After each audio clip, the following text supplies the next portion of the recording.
अगर तुम सच में जानना चाहते हो ना कि वो अपराध किसके हाथ से हुआ था जिसके लिए तुम्हें आरोपी ठहराया जा रहा है, तो मेरी सच्चरित्र का पारायण करो।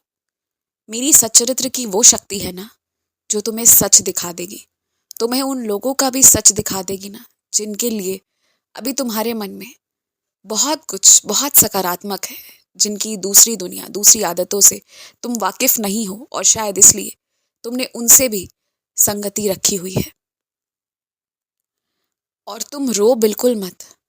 तुम्हें डराने की, कमजोर करने की कोशिश है जो धमकाई जाती है कि यदि तुमने बात नहीं मानी तो पूरे समाज में तुम्हारे बारे में गलत गलत बातें कह दी जाएगी।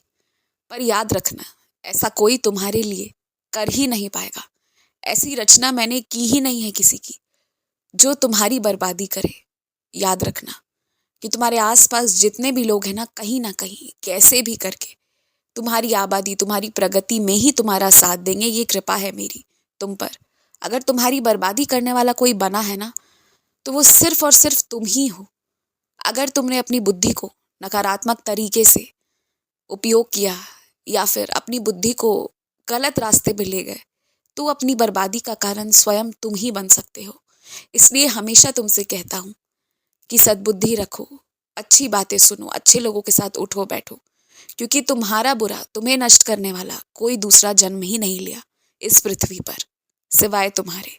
तो तुम्हें ध्यान रखना है कि तुम्हारे भीतर छिपे दानव को तुम्हें निकाल कर बाहर फेंक देना है। और तुम्हारे भीतर जो देव है ना, बस उन देव को ही विराजित रखना है। और वैसे भी किसी के बारे में गलत बातें दूसरों को बताना, बिना जानकारी दिए अफवाहें फैलाना, इससे बड़ा पाप कुछ और हो ही नहीं सकता।